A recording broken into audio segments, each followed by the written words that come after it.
उतरन, ये लो भाभी, देखो कितनी सुंदर साड़ियाँ हैं, सब आपके लिए। रिया ने साड़ियाँ अपनी भाभी नेहा की ओर बढ़ाते हुए कहा। तो नेहा बोली, नहीं दीदी, रहने दीजिए। अभी कुछ समय पहले ही तो आपने अपने सूट और साड़ियाँ मुझे दिए थे, अब फिर से? नहीं दीदी, इन्हें आप ही रखिए।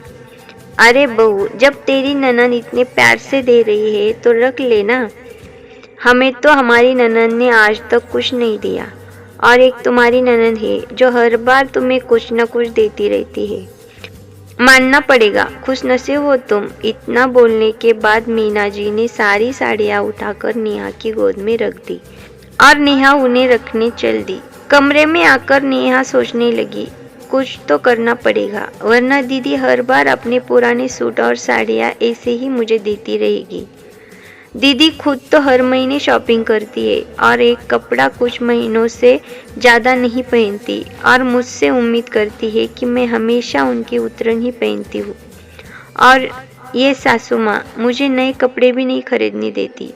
जब भी शॉपिंग जाने का प्लान बनता है तो कह देती है, जब रिया ने इतने कपड़े दिए हैं तो नए कपड़े लेने की क्या ज़रूरत आन पड़ी। जब भी किसी फंक्शन में रिया दीदी की साड़ी पहनकर जाती हूँ तो सासू माँ सभी को ये बताना नहीं भूलती कि ये साड़ी तो उनकी बेटी की है, उतरन। फिर मेरे लिए लोगों की सवालों भरी निगाहें झेलना मुश्किल हो जाता है। ऐसा कब तक चलेगा? तभी कमरे में नेहा का पति नमित आया तो वो उससे बोली, नमित कुछ करो ना, दीदी फिर से अपने पुराने कपड़े मुझे दे गई। हर बार यही होता है, वो अपने कपड़े दे जाती है, इस कारण मैं नए कपड़े नहीं खरीद पाती और पुराने पहनती हूँ। लोग भी अजीब निगाहों से मुझे देखते हैं, क्योंकि माँ जी सभी को बता देती है कि मैंने रिया दीदी की साड़ी पहनी है। कई लोगों ने तो मुझसे सीधे मुंह कह दिया कि जब नमित की तनख्वाह इतनी अच्छी है तो ननद की उतरन क्यों पहनती हो। अब क्या जवाब दूँ सभी को? कुछ करो ना आप। देखो नेहा, मैं इस सब चक्कर में नहीं पड़ना चाहता, लेकिन बस इतना बोलूँगा कि अगर तुम्हें दीदी के कपड़े नहीं लेने तो सीधे मुंह उन्हें मना कर दो। शायद कुछ दिन तो उन्हें बुरा लगे, लेकिन हमेशा के लिए इन सब से पीछा छूट जाएगा। इतना बोल नमित चला गया। नेहा को समझ आ गया कि अब उसे खुद ही कुछ करना होगा, वरना ये सब ऐसे ही चलता रहेगा। सीधे मुंह कुछ बोला तो रिश्तों में कड़वाहट आती है, इसलिए कुछ ऐसा करना होगा जिससे सामने वाला समझ भी जाए और रिश्तों में प्यार और अपनापन भी बना रहे।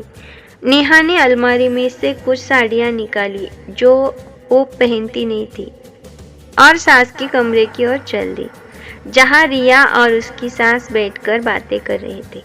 नेहा बोली, दीदी आप हर बार अपनी साड़ियाँ और सूट मुझे देते हो। इस बार मैंने सोचा मैं भी अपनी पुरानी साड़ियाँ आपको दे दूँ।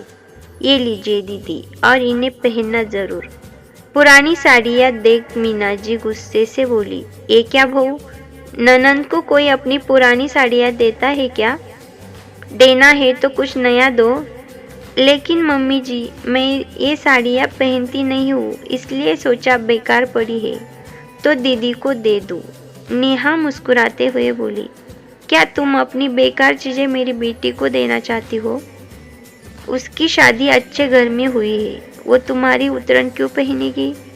और अगर तुम ये साड़ियाँ नहीं पहनना चाहती तो कामवाली को दे दो।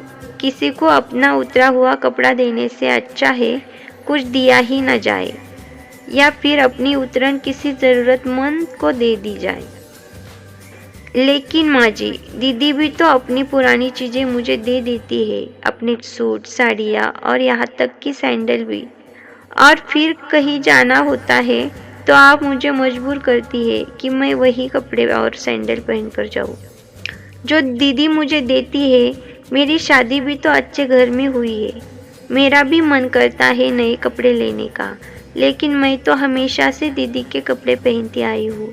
अगर मायके से कुछ नए कपड़े मिलते हैं तो भी आप दीदी को दे देती है। पहले दीदी पहनती है, फिर वो मेरे हिस्से आते हैं। मेरे भी तो अपने कुछ चाव है। मैं आपकी और दीदी की बहुत इज्जत करती हूँ।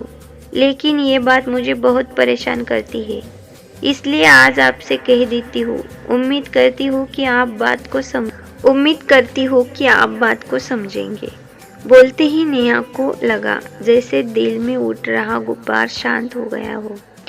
काफी समय से नेहा ये बात कहना चाहती थी, लेकिन चुप रही।